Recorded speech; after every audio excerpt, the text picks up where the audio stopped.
Okay, we have the meeting recording now. I'm gonna bring up the agenda, and Ben, when you're ready, we can.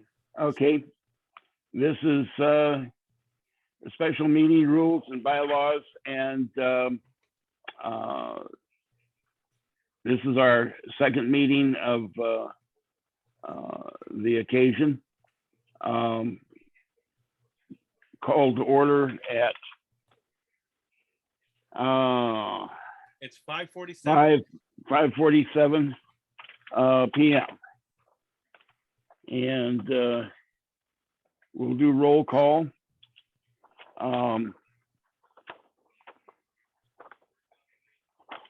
Okay, Ben Wadsworth, present.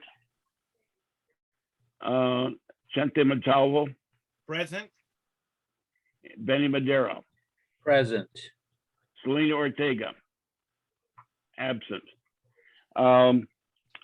Three of the four have answered to the roll. We have quorum, and the meeting is now in session. Is there any non-agendized public comment? I don't see anybody in the public, Ben. Okay.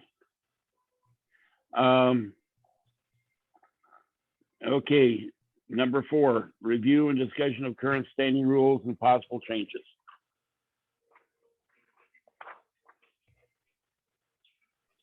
I'll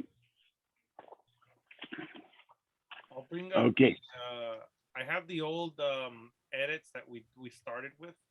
right. Okay.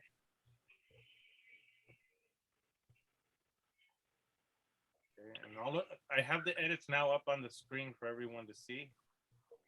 Okay.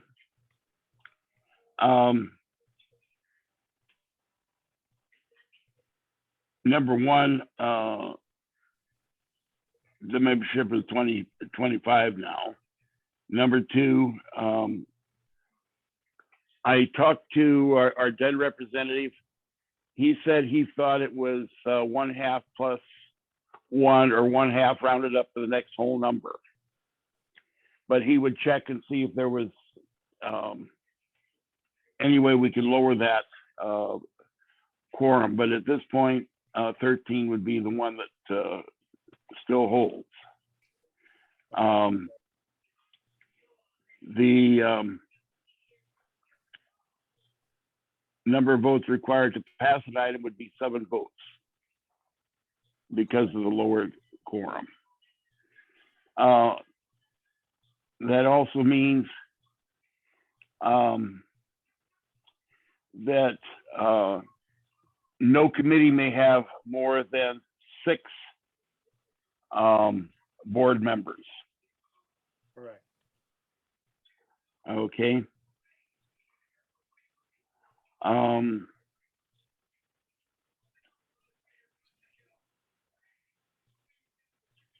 Let's see. That is number 6 for reference. Executive committee shall determine whether the board of directors shall hold 1 or 2 regular meetings each month by majority vote. Ben, I think we skipped one. Item number 4. We did 3, and then we were on item number 4. Oh, number 4. Yeah. 7 votes. Okay, that's 7. Okay, and then item number 3 was oh no, we were on item number 2. We were doing 3 next. The member required to amend the bylaws. I remember we were talking about that earlier. Okay. He said that he didn't know of any rule on bylaws, so we could drop that to. I said 17. Benny, what did you say? 16? Yeah, I remember saying 16, but I don't feel strongly about it. I just like the number 16. and I got the idea that we were trying to lower stuff. So Okay, I would have no problem with 16. So we would need I'm just trying to think because the one problem with our quorum right now is we're losing people, right? And if we had to make a change, we couldn't do it even now. Oh, no, we can. We didn't, we would have 16, but right now, how many members do we have on the board? We don't have 16 members, We have 18. 18. So okay, and then you would have to make sure that right now, what did we say? 16 people would have to, Vote agree. yes.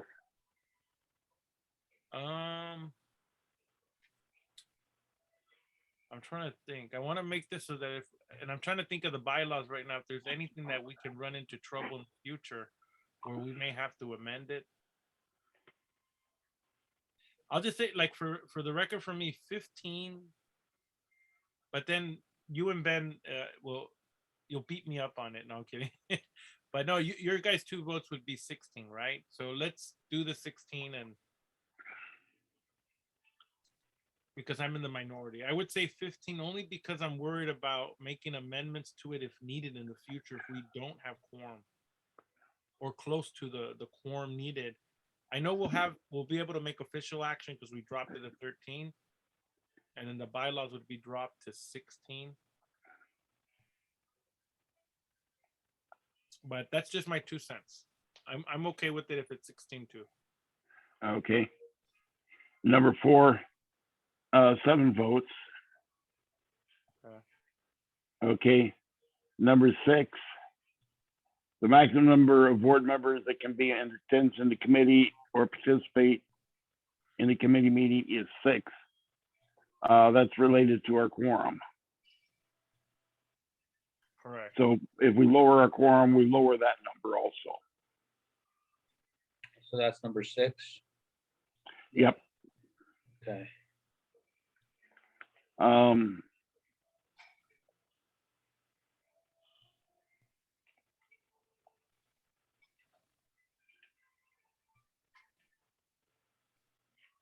Okay. Number 7, it just takes a majority vote, in other words. Okay, the number of votes needed to approve or modify the standing rules. So a simple majority to modify standing. Right. Okay. Simple majority being 50 plus 1, right? Right. So that would be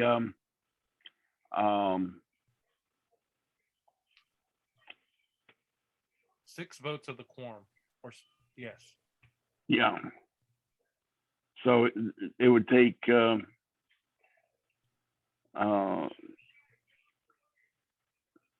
yes votes to pass. Okay.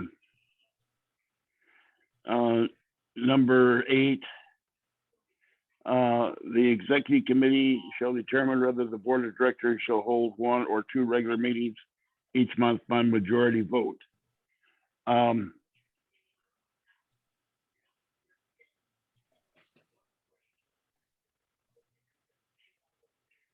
Is it clear that it's the executive committee that makes that vote?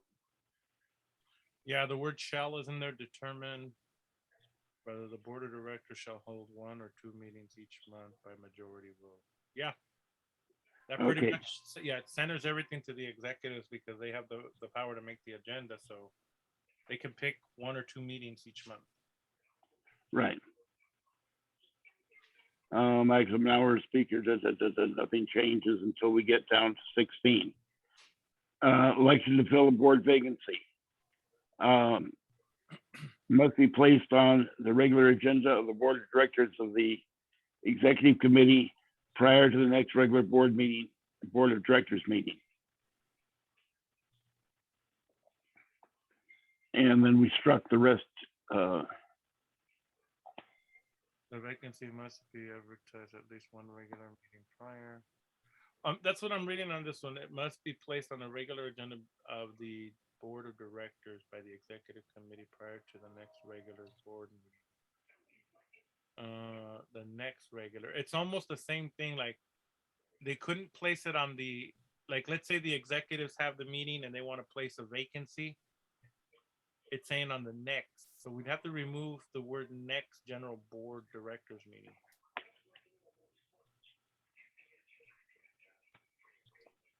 It's almost repeating the way it's written. It's repeating the vacancy must be advertised at least one regular meeting prior to it. But if we remove the word next, or and the word prior, let's see, must be placed on a regular agenda of the board of directors by the executive committee for a regular board of directors meeting. Yeah. Let's scratch the word next. Prior to the annexed. Right.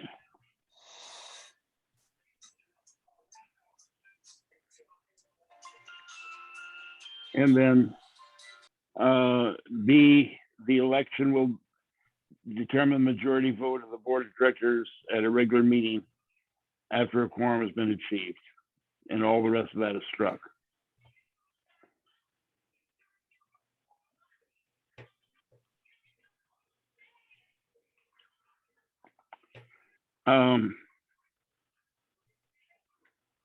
Each board member is expected, this is number 17, each board member is expected to serve as a regular attending member of at least one of the NC standing committee. No board member may serve as a member of more than 3 standing committees. And then I added, unless given permission by a majority vote of the board of directors. Yeah, that sounds good. That just, you have some people, they're on 3 committees. Use the exec committee as example. They're locked into the executive committee. They're on 2 others, and there may be a 4th committee that they are a part of, but now they can't join. We'll say holiday parade committee. Just because they're automatically locked in on the 3 committees, they're already there. The board could allow them to enter. It stops it from being an absolute wall. Right.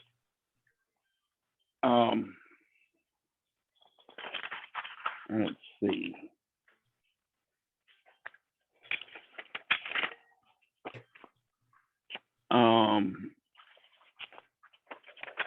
Let's go here.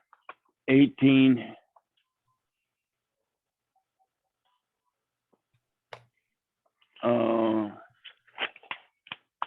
C. Other members of the board may attend so long as the total number of board members does not exceed 6 members. And that's just following through from an earlier statement. So you're talking about committee meetings? Right. So we can't even show up and like not say anything, right?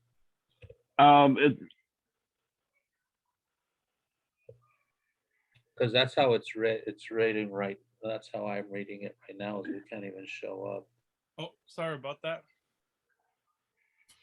you know? So we need to decide whether. Well, if they're not a member of the committee, they can't speak. Mm-hmm.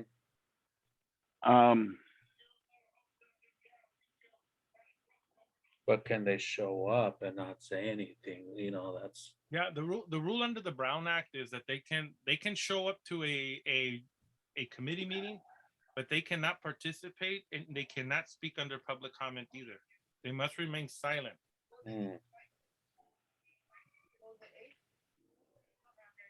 Okay.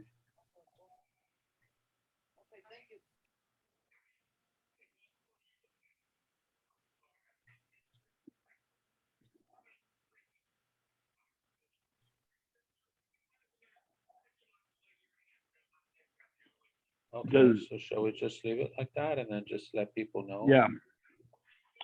Yeah. Okay. Number 20, we struck entirely. It was put there after an issue, but the issue never ever really reoccurred. And it was a lot of words to do nothing. And so then 21 becomes 20 and 22 becomes 21. Okay. Can we scroll down? Who has the controls? Is it Watch. Are you able to scroll down or is it Vince? Chente has it. Oh, okay. Right there, Benny? Yeah, I'm seeing it now. So okay, so 21 becomes 20. And then 22 becomes 21. All right. Okay, now, We should say something about the last one. yes. There was a question on this one. A member of the neighborhood council committee may be removed from that committee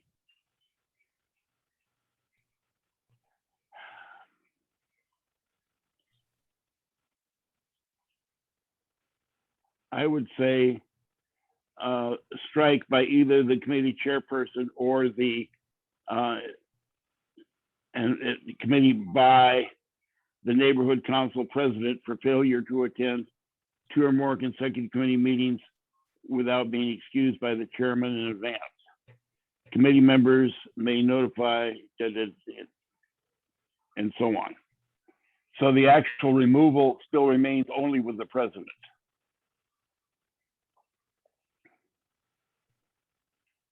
And it doesn't say anything one way or another, but the chairperson can notify the president, hey, Benny has missed 5 meetings in a row, and we've contacted him, and he's always busy or too tired for the meeting.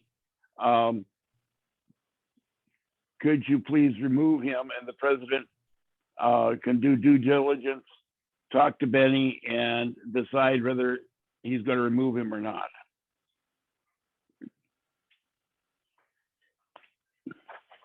But it stays in the power of the presidency rather than giving the committee chairman the power to remove.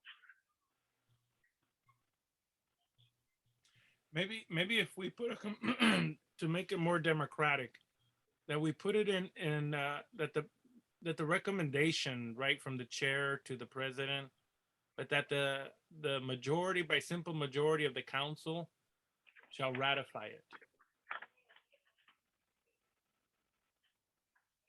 That way we actually have a vote of the removal, and it's not just one person removing somebody.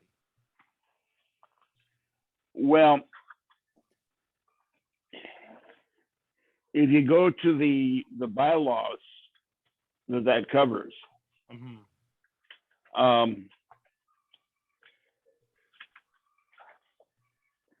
the chairperson can remove a board member for cause.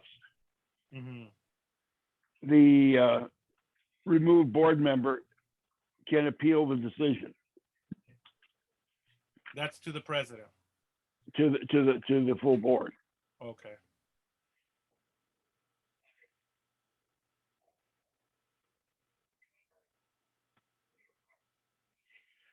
Okay. No, yeah, for me, as long as it goes through that process, it's okay. Because if the chairman, tosses you out, okay, then you can go to the board for the appeal, and then appeal. Right. The chairman can't. If we strike that line, the chairman doesn't have the power to kick the person out. The chairperson can request the chairman to remove the person. In other words, the committee chairperson requests the president remove the person for non-attendance or whatever the show cause. And then the president decides to remove, and the person can appeal to the full board to be reinstated.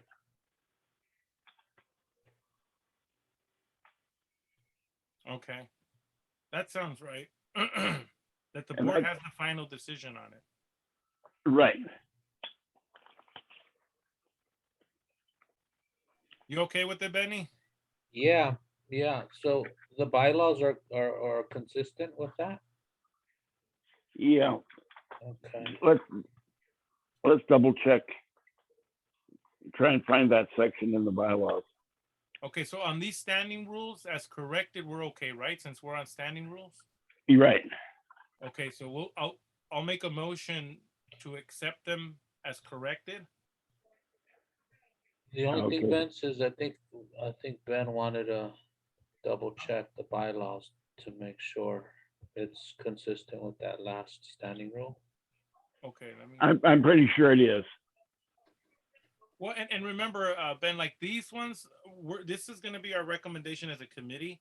We'll have another opportunity at the general board to even revise them further. If there's anybody Right. on the board that wants us to revise it. So we got another chance to research a little bit more and then strike some things out of it in the event that we find it not compatible. But I think Ben's Okay. correct on it, and I think it is compatible for it. Okay. Okay, I'll second. Okay. All in favor? Aye. Aye. All opposed? Don't hear any. Abstentions? None. And we have no public comment because we have no one in the public. Just so that the record reflects that public comment was looked at, but nobody's in the public. Okay. So we can go to our bylaws.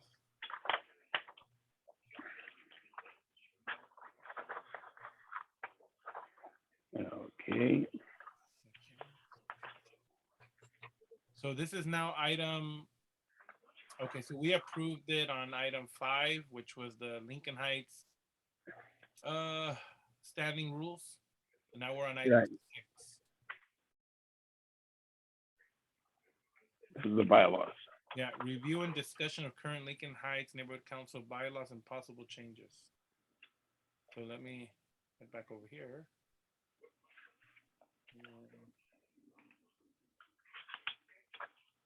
Go to our first section. First section where we have something is Article 5. Article 5, what was it? Section, yeah, Section B. OB. Okay, here we are. Area. Check the word. Delete the word must and replace it with should. Okay, let me see. Representatives from each area will be elected. One must be a resident of the area. The other must be a resident of form any other eligible category of the stakeholder. And this is just for the resident, right? Right.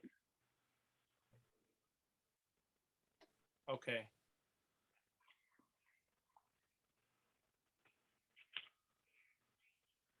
Well, it's kind of, I'm thinking about like it's, when you read it, it's like one, be a resident of the area. The other may be a resident from any other eligible. Okay. Okay. So this one, the first one has to be by address in the area, and the other ones are by all means of a stakeholder. Right. And this would be it. The word, instead of must, replace it with the word should. Okay. So we're striking that. Can you see that, Benny? It's, I know Ben can't see it, but can you see it, Benny? That word is going to be struck out, and should would be put there. Yeah. You okay with that one, Benny? Well, the way we want one to be a resident and the other one can be at large. Is that what we're shooting for? Yeah. Like we're, So then I don't understand why we're replacing the word must. Because we want the ability, if that vacant seat remains and no one in that area is willing to run for the position, that we can then fill it with a regular stakeholder. Okay. So that gives us more flexibility. Right. So one should be a resident of the area. Okay. So I mean, it's theoretically it's possible we can have all these area reps that are not residents. Yeah, like right now we don't have nobody in resident 3 that wants to be there, but they should have representation. So let's say you're in District 7, right, or Area 7. and you wanted to go to area 3, you couldn't right now because you had to be a resident. You must be a resident. Well, when we change it to the word should, let's say you wanted to run, so well, then he should be, but will adhere to the stakeholdership, right? That you at least have to be meeting the basic categories of a stakeholder Okay. to be able to fill it, right? Well, priority would always go to anybody that's a resident, obviously, to represent their area, right? That would be like the number one thing to look out for. But in the event that we don't have it, we have to then, it kind of turns into like what the second seat is, which is a resident can run on the form of eligible categories of stakeholder, which opens it up to business, it opens up to community organization or anything.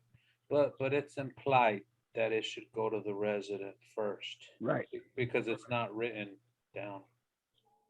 It's Correct. just Right. implied. Okay.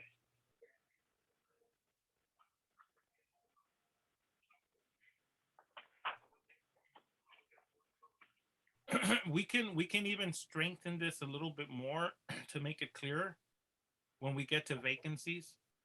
In the event of a board vacant, well, an area rep vacancy, which are just regular seats, right? Or even the president or the treasury or anything, that to fill it, one just has to meet eligible category of stakeholder. This is after Right. the election, not prior to the election.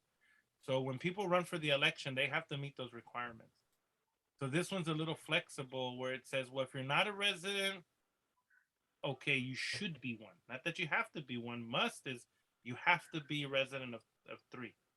If you're not, you cannot run. But if you should be, it leaves the wiggle room to say, okay, it's not 100% certain that you have to be, but throw in the stakeholder stuff and submit your document and see how the city clerk takes that, right? And the secure part of it is that when we get to vacancy and we add the vacancy part of it, let's say this fails us, right? It's should or should be, right? Well, when Yeah. that seat doesn't get filled, we'll go to vacancy, and under vacancy, we'll be able to make it a lot looser to just say when we fill a seat that's vacant, the seat shall be the seat shall be filled by any other eligible category of stakeholder, and that really opens it very broad and allows the board to pick somebody that wants to be part of it,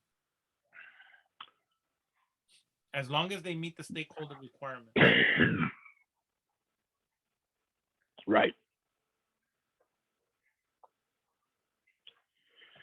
Okay, the next one. You okay with it, Benny? Yeah. That sounds good. Okay. The next, the youth representative. I just said elected by a majority vote. Because the clerk has never had a vote where only the youth can vote. The idea was only the youth could vote for youth, and only the adults could vote for the adults. And that hasn't been the way the clerks run it. So I just struck it so that it says elected by a majority vote, and struck the youth of the community.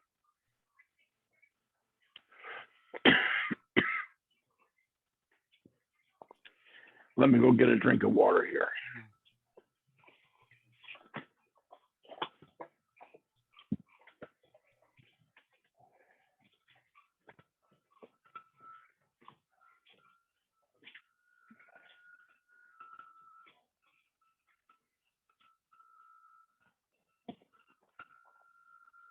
Wow, it's how long is the term for the youth? Is it 4 It's years also? Yeah, 4 years if they get in there early enough, but if they Wow. don't, they can, once they pass the 17 years of age, they can probably go for a regular seat now that we've cleaned it up. Oh, yeah.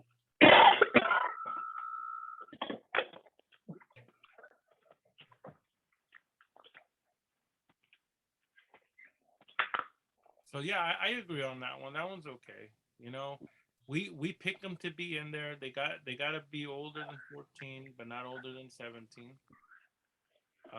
They can serve 4-year terms, a 4-year term. And then if not, we can also, like, for example, like that's going to college. Let's say she wasn't going to college, but she was a youth rep. Then because we've altered how the area reps are stationed, if she had area reps already in her area, we could now put her as an area 3 rep. Right. Yeah. Okay. I'm okay with E.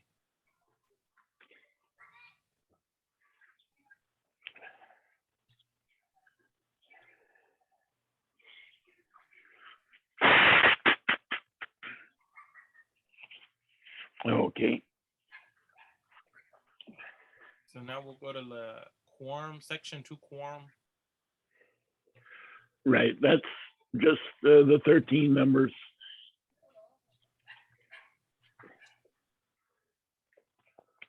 Unless we get a response from our DUN representative in the that we can lower it below that. Okay. And we should get that by our next meeting. I hope so. Okay.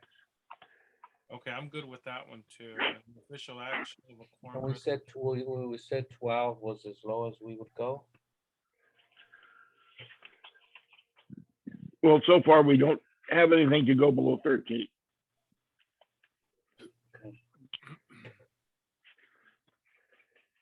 Yeah, it's one better than where we're at right now, which helps, but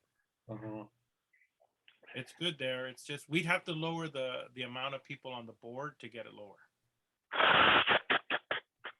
But then, we'll leave that to the next 2 years when we got to do this again. Yeah, and keep in mind that if we lower it below 13, the number of board members on a committee is reduced to 5. Exactly. Oh, see, when you put it that way, I would be against that. Yeah, I think 13 with what we have there right now with the 24 members is going to be okay. Right. 25 members. 25. Okay, so we're okay. Benny, you're okay on section 2 quorum 13? Yeah, especially after that last thing that Ben said. Okay. Now on vacancies. On vacancies, C.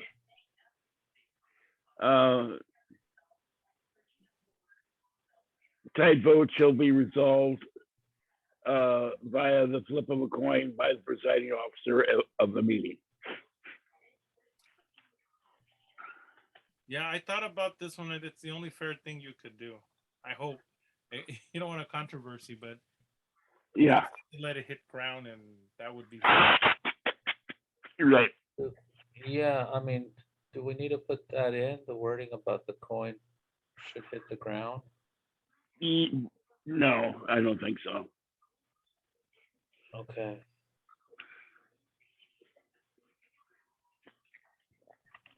And this is where we should add something in here about, any stakeholder interested in filling a vacant seat on the board shall submit a written application to the secretary. That's good. Secretary. Okay. I have an E, and I wrote it as no E exists on your copy because I didn't forward this. Correct. Should one of the 7 resident seats be vacant after an official election conducted by the city clerk, or should a resident seat become vacant and remain unfilled for 2 consecutive regular meetings of the board of directors, the board may then fill that position with any qualified stakeholder. Correct. That sounds good. What that does, Benny, is it just did you get everything, Benny? I don't want to explain it if you already. Yeah, no, we talked about that a little bit already, right? Right. That's the one we were talking about. So Yeah, I think that makes sense. well. It's written well. It's direct, and there's no wishy-washy on it, and it protects our election. And then if we can't fill it like we're having trouble now, then it gives us the ability to move things around and be able to pick someone that's maybe from an organization or someone in another district that wants to run but doesn't live in District 3. And we can put them in that position with that new vacancy section. Yeah. And we're still adhering to the stakeholder definition. So there's Right. no restrictions. You know, you could live in the area if you have a second house. You could work in that area and run. You can be part of an organization that's been there longer for a year and get a letter from them and run. So there's a lot of options there for them, for us to be able to fill it.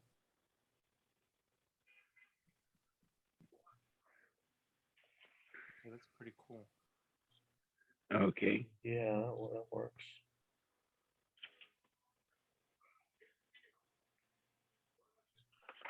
Okay, so we're gonna add that letter E on there. Okay, so we're okay with that one, right, Benny? Yeah. Okay, so we'll go down to the next one, which I know our bylaws, we didn't have too many to do. And just the removal process, Benny, that's something that Dunn put in. Well, Bonk created these removal process. Right. You can review these if you want against what we're approving today, but I'm pretty sure they all fit in. I think Ben is right. There's certain time limits we have, certain voting, and then they have even a right to appeal our decision to Bonk. Yeah. Okay, resignation. We don't have nothing marked there. Okay, the next section, I guess, was under Article 6, officers, and we had Section 3.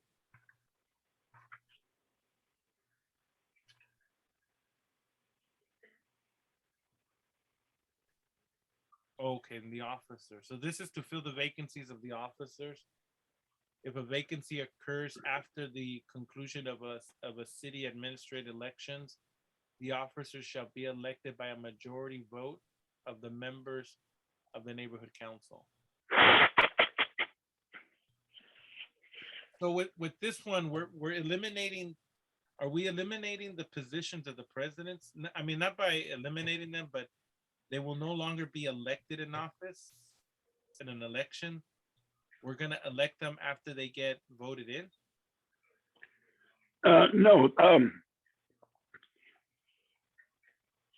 If someone ran for president, that would be fine.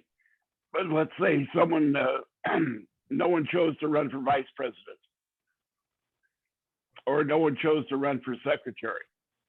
The election is over, no one for that position. So we would then, if someone wants to run for the vacant position, okay, then that part would fit. Okay, I see what it is. Officers shall be elected during the city administration. Because if the assumption is someone will always run for the four positions, but if someone didn't, that allows us to fill it. Okay, I see what you're saying. Yeah, if a vacancy occurs after the conclusion. Okay. No, I agree to that one. That one's good. It gives us a lot of flexibility. I don't suspect that we will ever use it, but who knows? Yeah, you never know. Sometimes you got to do these for the future because you never know.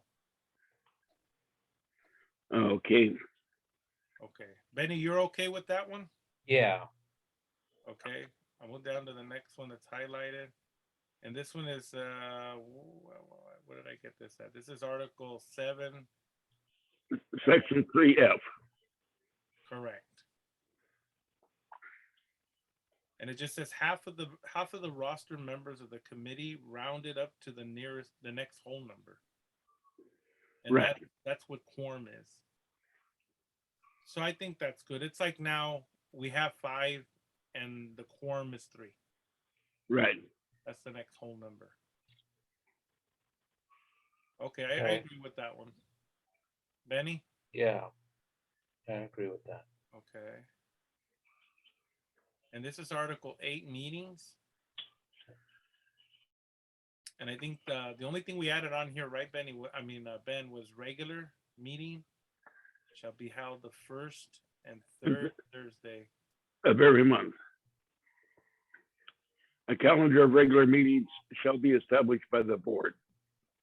And I think that's the one thing I had like a issue with like having like every Thursday, where the I think the because the executive committee is the one that sets the agendas.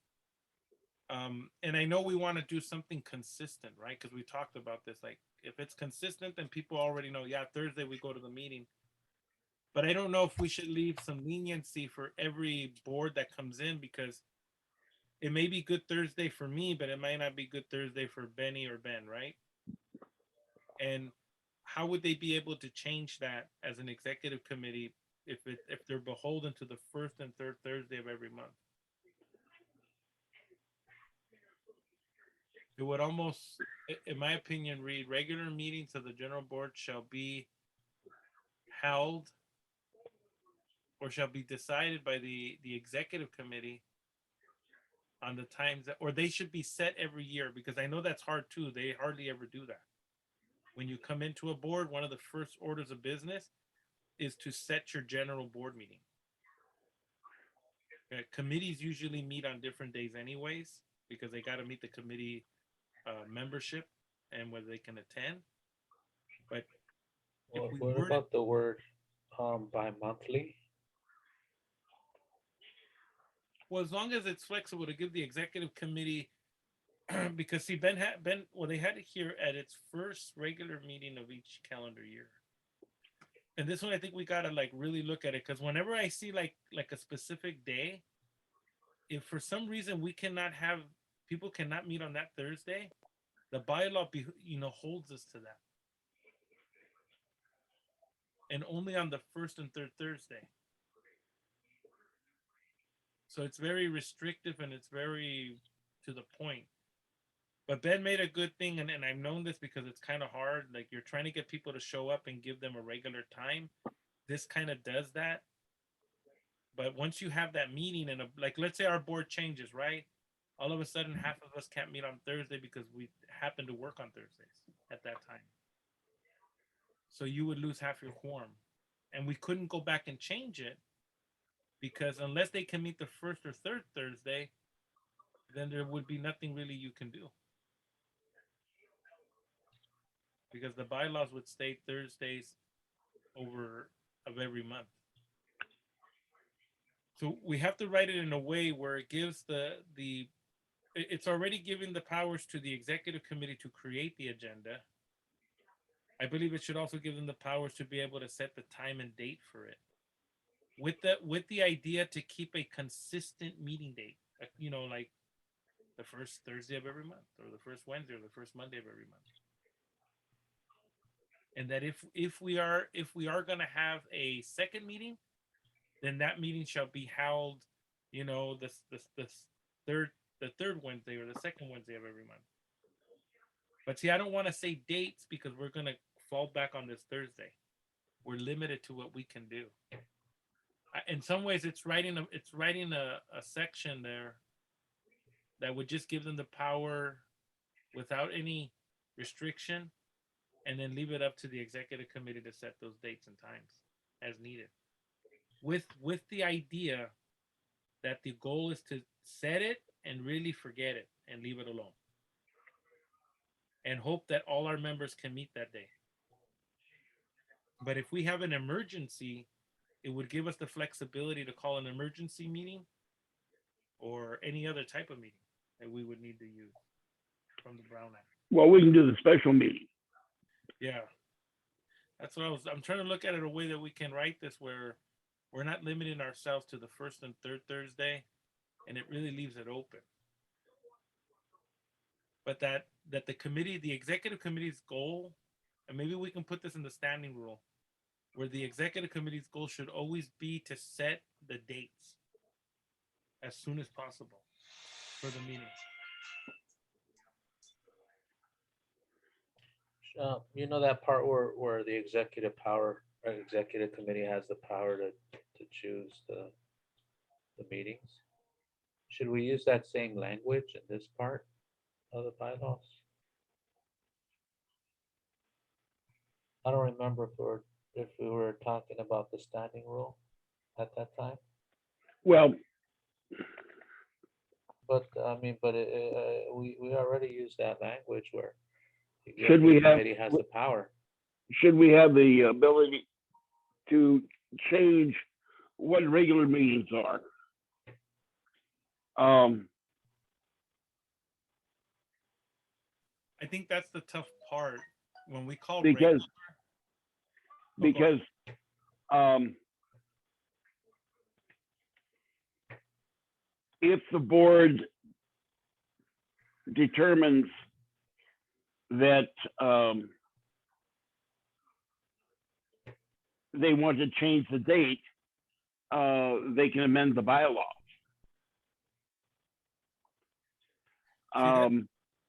That's But if they choose not to amend the bylaws and they can't meet the first and third Thursdays, they can still run special meetings. well, the only thing about the special meeting under the Brown Act, it has to come from a general regular meeting or a general board meeting. And the only thing that can carry over to a special meeting is business that wasn't finished. Like what we're doing now, we couldn't have a regular meeting called special, and that's why this whole agenda's carrying over, because we're just kind of rehashing out everything again. But if we had multiple items that were new items, then someone can contest it, because why would it be special if it's never been heard the first time? Those are some of the litigations that we've had in court, like when people say that it shouldn't be. But the Brown Act makes it specific, where it says that a special meeting must be carried of a regular meeting in which the business hasn't been finished. And then there's special requirements under an emergency meeting, which is the third step of a meeting. And that one, they're always, not that ours will be contested, but they're highly contested because the law gets a little gray there.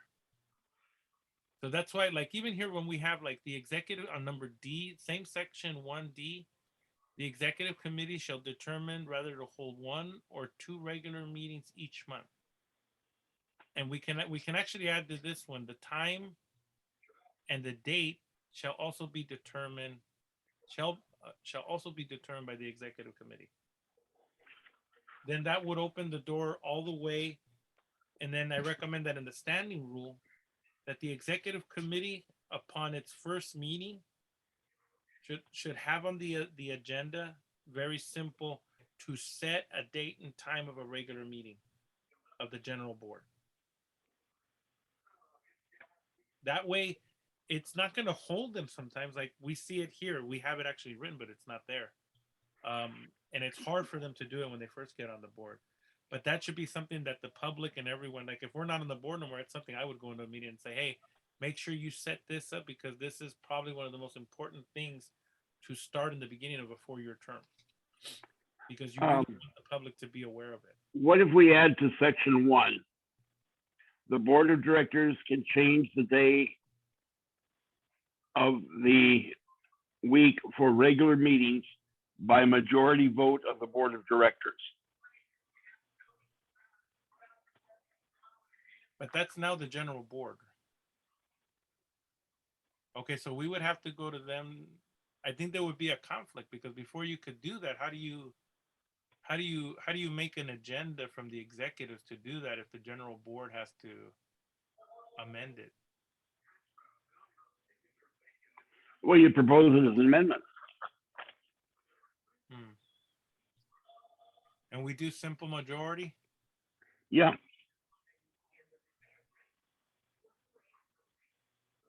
I'm wondering if that's like a whole step in the event that we have to, or it's impossible. Does it give us well, let's look at it this way. That's like a 30-day process, possibly, unless we have a special meeting just for that.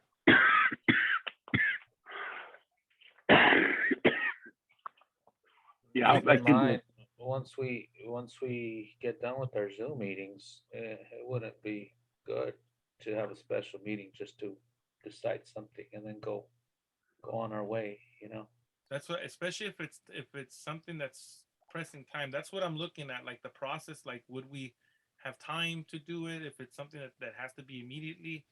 I mean, there's a lot of things like meeting within 24 hours because we have to adhere to the Brown Act.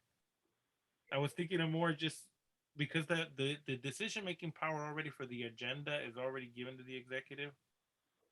It would only make it part to make it flexible for the executive committee to set the date and time, just so that all of it is in sync, right? So let's say we screwed up, or let's say we get an email and half the majority cannot make it that Thursday. Well, what will end up happening is the executive committee would be notified, right? Because that's one of the people, the groups are notified. We would be able to then go back and just hold an executive meeting and rewrite the date and time on the agenda, and then send it out. And we could do that within a 72-hour period.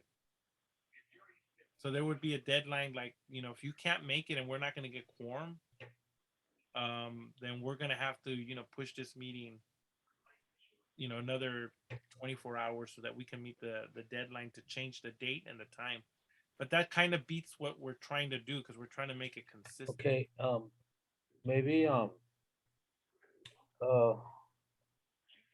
maybe Watts, you can put what you would like to see. And then, Chente, you can do your own wording, and then we can leave it up to the general body to decide which one we want to go with. Yeah, I mean, I like where Ben's going with it because he's right on a lot of things. I just try to like kill the time that they give the authority to him, just so you don't have to like wait 30 days to go and do it. But Right. No, I see what you're saying. You want it to be less constricting, exactly. right? Because if we put the name of a day, then that's something we're gonna have to stick with, and or jump through some other hoops.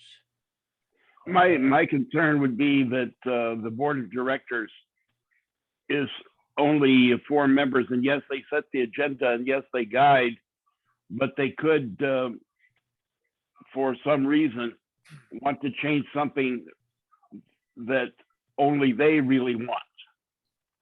Under it.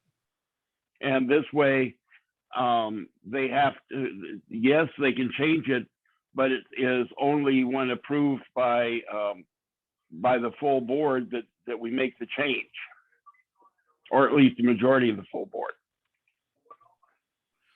Well, look, let's write it that way. It's democratic. Okay. The other one was just, you know, centering the power to the 4, like Ben was saying right now. But yeah, I think it's only fair to have the general board make the decision on that meeting. One, the reason why I like it too, right now that I'm thinking about it, is it forces us to have the discussion on why we're having to do it and why it's important, because it's always going to bring this issue up that we're talking about.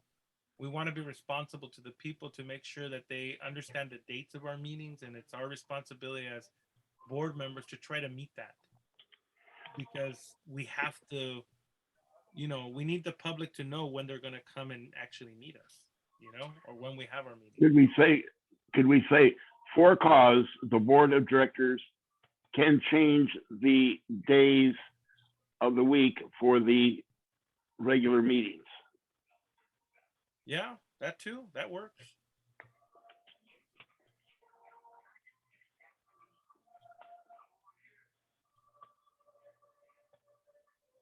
Okay, I'll write that section that way. And then anything else on that?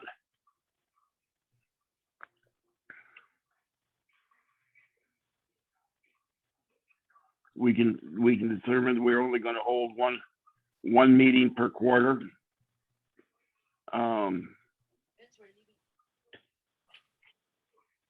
The president or a majority of the executive committee should be allowed to call a special meeting. The executive committee shall determine whether to hold 1 or 2 regular meetings each month. That allows the flexibility on that.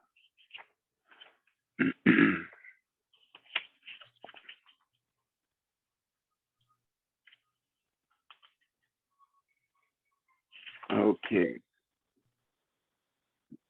Do we have any, what other changes? Chente, on finances, Article 9. Have you read that, Gook? I did. Let me see. Let me go back up to bring. Where am I? Article 8. Where did it go? That's in our bylaws, right? Yeah, Article 9, finances. The LHNC shall review its fiscal budget, make adjustments as needed to comply with city laws and city administrative rules, and keep in compliance with generally accepted accounting principles and the city's mandate for the use of standardized budget and minimum funding allocation requirements. We adhere to all rules of appropriate city officials regarding council's finances. For the term appropriate city officials means those all finance accounts and records shall be available for public inspection.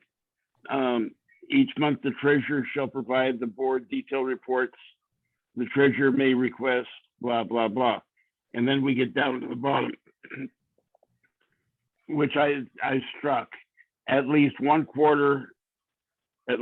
each quarter, the president and at least one other individual other than the treasurer who is designated by the board shall examine the accounts. Well, I mean, they already have the right to if they ask for it under state law. Right. I'm good with that. Yeah, at least one each quarter president. And yeah, because most of the MERs are already pre-done. So most of this whole thing except this, when they examine, and we already have for our assets, we already have a sheet that's mandatory. And that's going to go up onto the dash that the public already has access to. So yeah, I'm good with this. If we Are you good with what I struck? Yeah. There at the bottom. Lincoln Health accounts, assets, and accuracy before submitting documents to the department for the review. Yeah, that's good. Yeah. It doesn't. Yeah. I'm saying get rid of that. The last part there. At least one each quarter. The president, at least one other. To me, that's gibbledy-gook.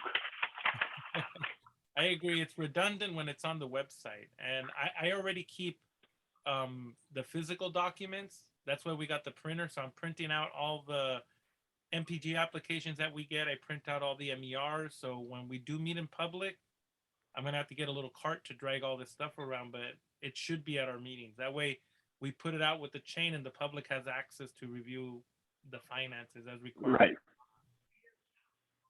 Yeah, I'm good with striking all that off. Okay, that's the last sentence, I guess it is. Benny, you okay with that? Yeah. Okay. Do you have any questions on it? No. Not at this time. If anything, I'll bring it up at the board meeting or something, but I'm good right now. Okay. And then there's nothing else here. Oh, under amendments, recommendation for amendments. These bylaws must be made by vote of 17 of the board. Thereafter, 14 days. The stakeholder approves amendments. So we changed this number, right? This is to 16. That went to 16, yes. Okay. So under Article 8, amendments, it's not 17 that's highlighted, it'll be 16. Okay, I'm just checking. And then Ben also added here, this is under Article 14, compliance. He added members of the Planning and Land Use Committee must also take Planning 101 and any other required training. And I'm okay with that. Yeah, that's good. That's it. So I'll make the motion to accept our suggestion for the amended. Really? Oh, Really quick, Vince. We didn't talk about remember there was a little. Well, I maybe it's just me not understanding, like, the friendly amendment part. oh yes, yes. Do you remember that? I think we covered that one under. See, I'm looking through my copy. You It was you need under- a share screen? No, I'm just scrolling on to see, it was Article 8, Parliamentary Authority. I just want to make sure we're okay with it. I wanted to talk it through a little more. Article, where the hell are we? Oh, let me see. Page 17. I have Article 8, but that's meetings. I'm sorry, Article 7. Man, Benny, you're gonna make me go crazy. I was thinking that's crazy. Article 7 is on page 17. Yeah. Okay, 7, and then it's section. What section is it? There's just an A and a B under Article 7. There's no sections. A and a B. I'm looking at my copy. Let me see. Let me look at what you have on the screen. It's not Article 7. Oh, wow. Huh. Where's the parliamentary authority on the bylaws? Let me see. I'll look for it on here.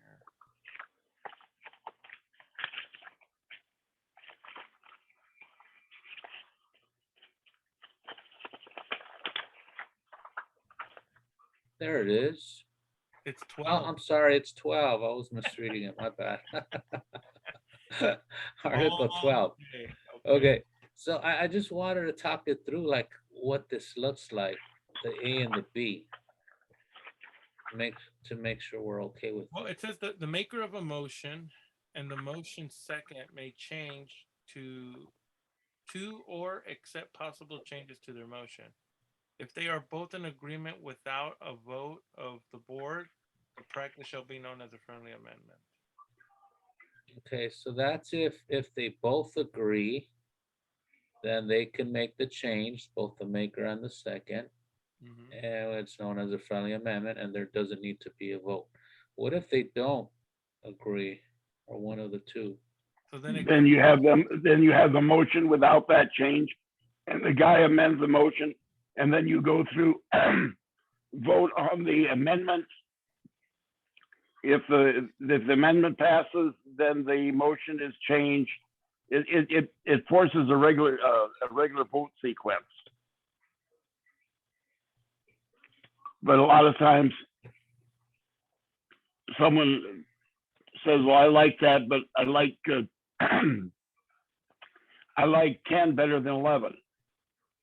Okay, if I don't have any objections, okay, 10 is fine, and then we would vote on it as one whole thing. correct. I amended the original motion by agreement. If I don't want to change that. Okay, well then that's my amendment. Then at that point, we don't have an agreement with the maker or the second. And so now you say, well, I would like to amend that to read 11. And then, okay, and if there's a second to that amendment, then we vote whether it's 11 or what was in the motion. And if we vote for the number in your amendment, then the original item is re-voted on with that change. If your amendment fails, then we vote on the original motion. Okay. All right. Then he's like, "What did you say?" No, that makes sense. Yeah. I just yeah, so we do have a vote then if there's Yeah, disagreement. there's a vote. Okay, and then for letter B, the maker of a motion, the motion second may withdraw their motion at any time if they're both in agreement, provided the motion has not been amended by the board. Okay, so they can just withdraw it as long as it has not been amended. Mm-hmm. Right. Okay, all right.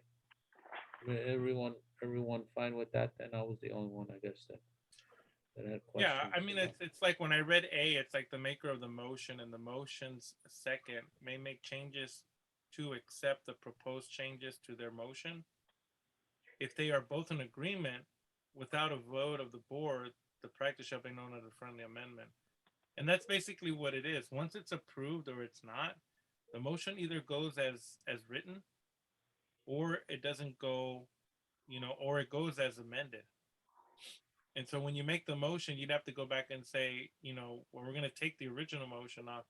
The motion as amended, or you can state or strike in the record, motion as amended by the friendly second.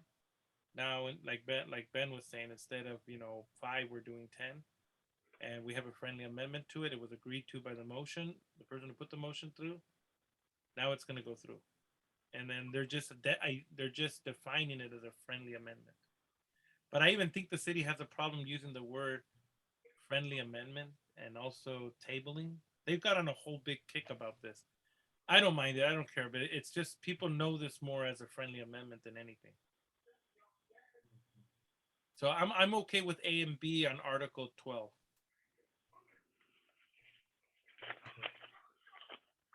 You're okay, All right, Benny, with yeah, it? yeah. Ben, you okay? Yeah. Okay. Is that the only one you had, Benny? Yeah, that was the last one I had. Okay, and remember, even if something pops up, we have until the general board to go through this and review it. Right. That'll be the last place where we have it, so we can finalize it, because they got to be in before April.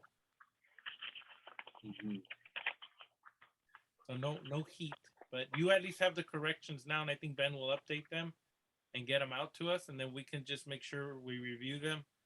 And then when I'm at the executive meeting, I can brief the executives on them. Just let them know that our committee sent this up, and we're good to go, and get it out to the general board to see if they can draw some, questions, or, but with the reminder that we don't have a lot of time on this, but that they can draw up something, and we'll encourage them to write or add on. And then this item on the agenda and the general board meeting will be a little bit long just to go through everything. But hopefully, because we know in the committee, but does the general board might have questions and concerns.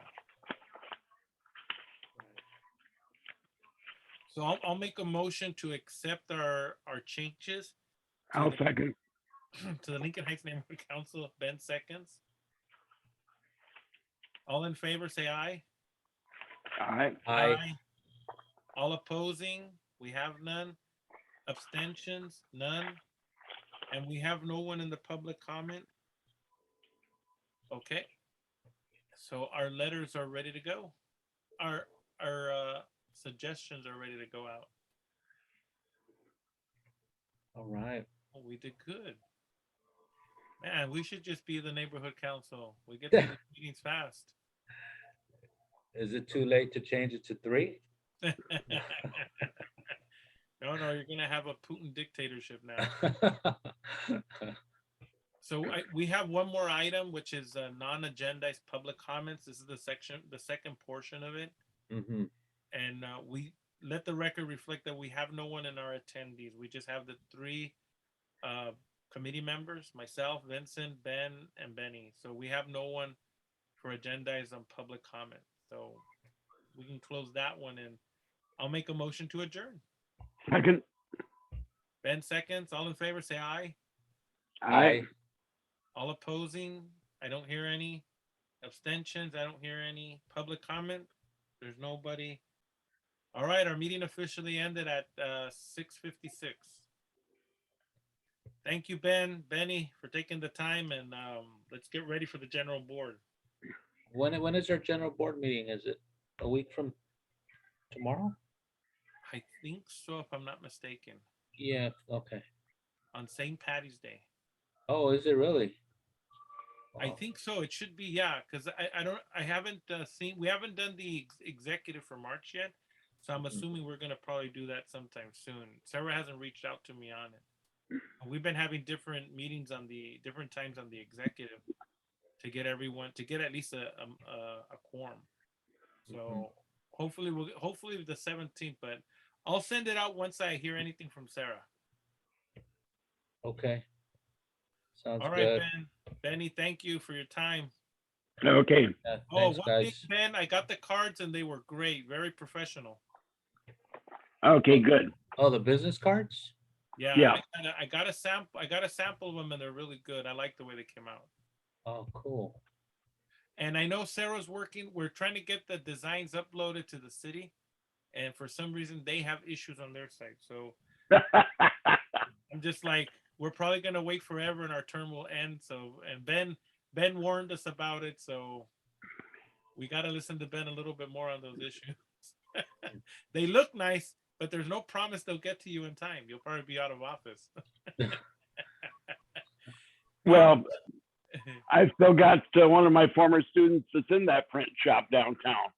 Oh man, maybe we can get some hookups in there and push it through. Is that Jose? Yep. And Jose basically has said, rarely does something like that come through. Oh man. Wow. And I Well, remember a long time ago,